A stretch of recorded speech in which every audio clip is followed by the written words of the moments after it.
Good morning friends, সবাইকে অনেক অনেক শুভেচ্ছা আর অনেক অনেক ভালোবাসা নিয়ে আজকে শুরু হল ছোট্ট একটা মিনি ব্লগ। তো মিনি ব্লগে যেটা দেখো, আজকে দিদি বাড়িতে এসছে। আর দিদি বাড়িতে কী কী আছে টুকিটাকি দেখাচ্ছি, সব দেখাতে পারবো না। প্রথমে ওখান থেকে ফুল গাছ তো সব শুকিয়ে যাচ্ছে, ফুল গাছেরা তেমন কিছুই নেই।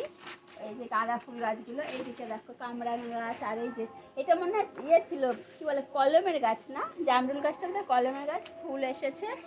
আর এইদিকে চলো ওইদিকে মাঠে যাই, মাঠে চাষ করেছে, কত কি চাষ, অনেক কিছু তোলা হয়ে গেছে। এই যে সর্ষে এতগুলো কাটা হয়েছে, আর মাঠে অনেক কিছু আছে, একটু মাঠটায় যাই। এই যে চলে এসছে থেকে, এই মাঠে সব চাষ হয়। এই যে আলু আমাদের বাড়িতে নিয়ে গেছিলো, সেই আলু কিন্তু এই মাঠেই চাষ হয়েছিল। এই যে এই যে ফাঁকা জায়গাটা, এই জায়গাটা আলু চাষ হয়েছিল, আলু তোলা হয়ে গেছে। আর এতগুলো এখনো সর্ষে বাকি রয়েছে তোলা।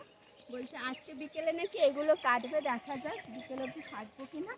বিট গাছ আছে, লঙ্কা গাছ, এটা কুমড়ো গাছ হয়েছে, লঙ্কা গাছ, বিট গাছ, আরও ওটা তো উচ্ছে গাছ। উচ্ছে হচ্ছে কিনা আমি জানি না, ফুল এসছে সব। এদিকে কিছু বসাই না এখন, ওই এইদিকে আছে, দারুণ জিনিস তো। এই যে এই যে মিষ্টি আলু গাছ, এই দেখো মিষ্টি আলু, ওগুলোতে মিষ্টি আলু হয়েছে, আর তাড়াতাড়ি হয়। এই যে মিষ্টি আলু গাছ, এই যে এগুলো সব। সূর্যমুখী ফুল একটা আছে এখন।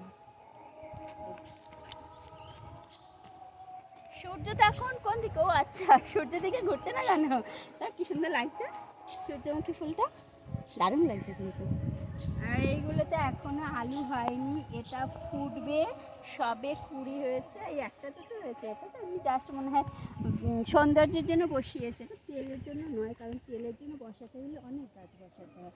এইদিকেও কী সব গাছ বসাবে, সর্ষে গাছ কাটা হয়েছে যে একটা, ও এখানে ওই পাশটাও আছে সূর্যমুখী গাছ।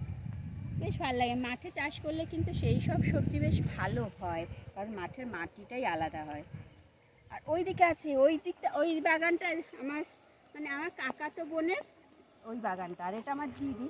ওদের দুই, মানে আমার কাকাতো বোন আর দিদি দুজনের পাশাপাশি বিয়ে হয়েছে, যার জন্য দেখো দিদির বাগানে এটা, আর হচ্ছে কাকাতো বোনের বাগান।